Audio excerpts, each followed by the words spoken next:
Hello friends, मैं हूं तौसीफ सैयद, आपका होस्ट।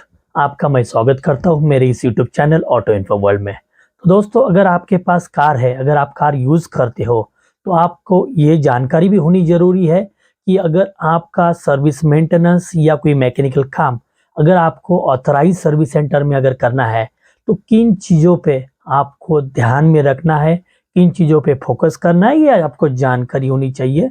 ये बहुत ज़रूरी है। तो मैंने ऐसे कुछ 10 पॉइंट्स बनाए हैं, जो 10 पॉइंट्स आपको डेफिनेटली हेल्प करेंगे कि आपकी कार की सर्विसिंग या मेंटेनेंस के लिए आपको सर्विस सेंटर के साथ में कैसे कनेक्ट होना है।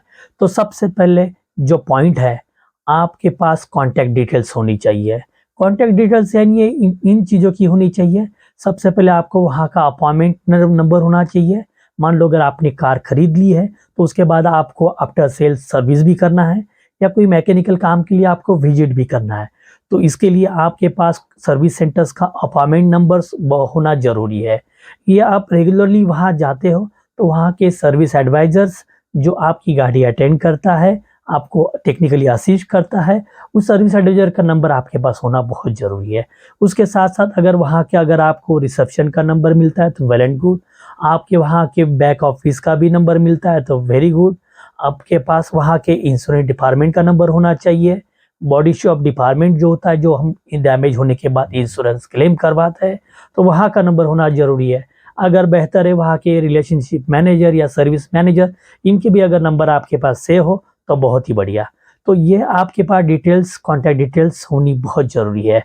अगर सेकंड टॉपिक की अगर बात की जाए, तो सबसे पहले आपको ये पता होना चाहिए आपकी कार का जो पीरियडिक मेंटेनेंस जो होता है, यानी रेगुलर सर्विसिंग, इसका ड्यूरेशन कब है, कितना किलोमीटर रनिंग के बाद या कितने मंथ या ईयर के बाद की जाती है, ये आपको जानकारी होनी बहुत ज़रूरी है। उसके साथ में मैकेनिकल काम अगर कुछ होता है, तो उसका बेसिक नॉलेज भी होना चाहिए, वो मैकेनिकल काम में ये क्या करते हैं।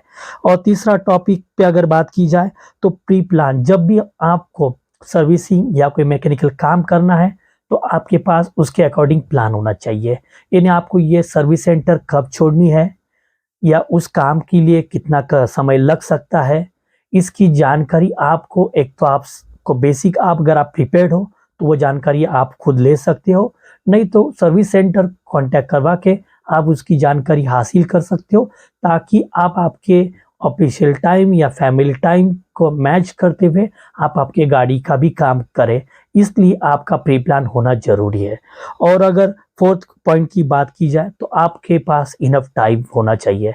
जब भी आपको गाड़ी का सर्विसिंग करवाना है या कोई मैकेनिकल मेंटेनेंस करवाना है, तो आपके पास टाइम इतना होना चाहिए। अगर आप मान लो सर्विस सेंटर देते हो सर्विसिंग या मैकेनिकल काम के लिए, तो आप, ऐसा ना हो कि एक दिन में काम नहीं हो रहा है, दूसरे दिन पे जा रही है, तो आपके पास वो मैनेजेबल टाइम होना चाहिए, ताकि अगर वो नेक्स्ट डे भी हो जाए या कोई डायग्नोसिस के कारण वह थर्ड डे भी हो जाए, तो भी आप पे डेली रूटीन पे कोई इम्पैक्ट ना हो। इसलिए बेहतर है आप सफिशिएंट टाइम निकालिएगा और सफिशिएंट टाइम के साथ आप सर्विस सेंटर तब गाड़ी छोड़िएगा। उसके बाद में इम्पोर्टेंट चीज़ जो है, वो है रिलेशनशिप। आपको ऐसी रिलेशनशिप बिल्ड करनी है सर्विस सेंटर की टीम के साथ, ये बहुत इम्पोर्टेंट है। लोग यहीं पे अपना वीक पॉइंट बना लेते हैं। ये जब काम आता है, जब आपकी गाड़ी कोई ब्रेकडाउन होती है या कोई बीच रास्ते पे फैमिली के साथ है, एक्सीडेंटल केस होती है या कोई मैकेनिकली कंसर्न आता है, तो आप, अगर मान लो आज रात का समय है, काफ़ी समय हो चुका है, सर्विस सेंटर बंद हो चुके हैं, ऐसे केस में आपको कांटेक्ट करना है, तो आप किससे करोगे?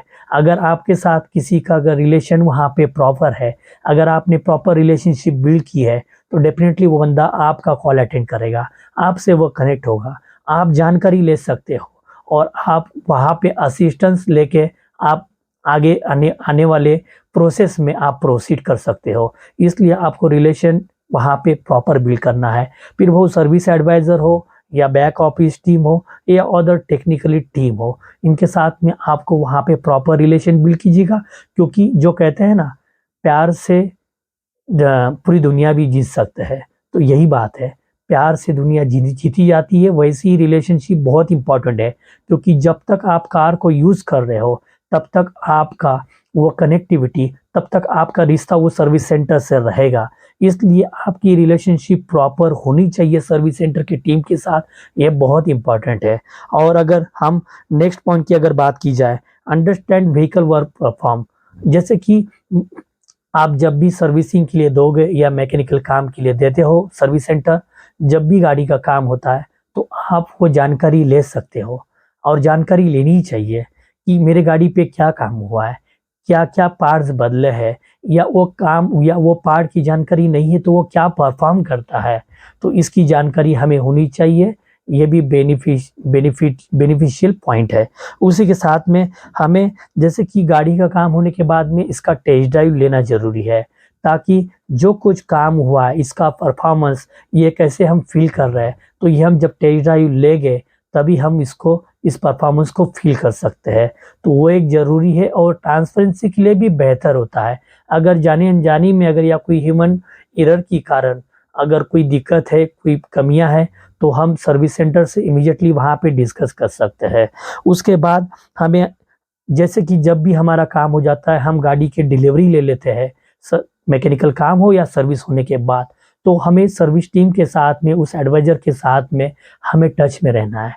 टच में इसलिए रहना है, आने वाले 1-2 दिन में जब आप गाड़ी चलाते हो, अगर आपको परफॉर्मेंस में कुछ कमियाँ लगती है तो आप इमीडिएटली कनेक्ट हो सकते हो, आप कॉन्टैक्ट कर सकते हो, जानकारी ले सकते हो, या वापस दोबारा विज़िट भी कर सकते हो, या अगर मान लो काम भी बढ़िया हुआ है तो भी आप उनके साथ में कनेक्ट हो सकते हो।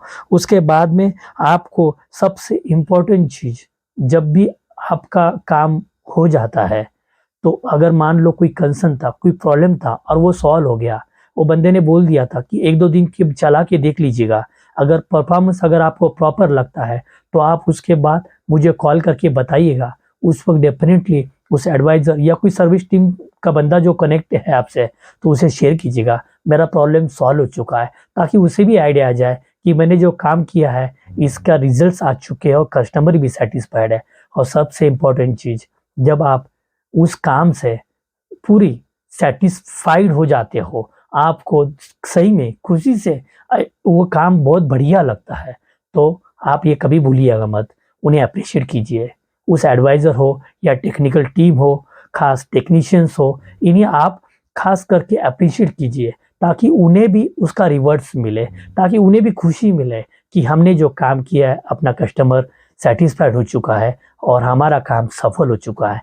दोस्तों यही जो चीज़ें हैं, अगर ये बेसिक चीज़ें मैंने जो आपको ट्रिक्स बताई है, टिप्स शेयर की है, ये बहुत बेसिक है, लेकिन ये इतनी ज़रूरी है कि हम इन बातों पे कभी ख़्याल ही नहीं रखते, कभी बात पे फ़ोकस ही नहीं करते, ताकि जब भी हम अपनी कार को मेंटेन रखना चाहते हैं, हम सर्विस सेंटर जाते हैं, अगर इन चीज़ों पे ध्यान देंगे तो डेफ़िनेटली हमें रिज़ल्ट्स मिलेंगे, हमें भी सैटिस्फैक्शन मिलेगा, और हमें आने वाले दिनों में हमें सपोर्ट भी मिलेगा।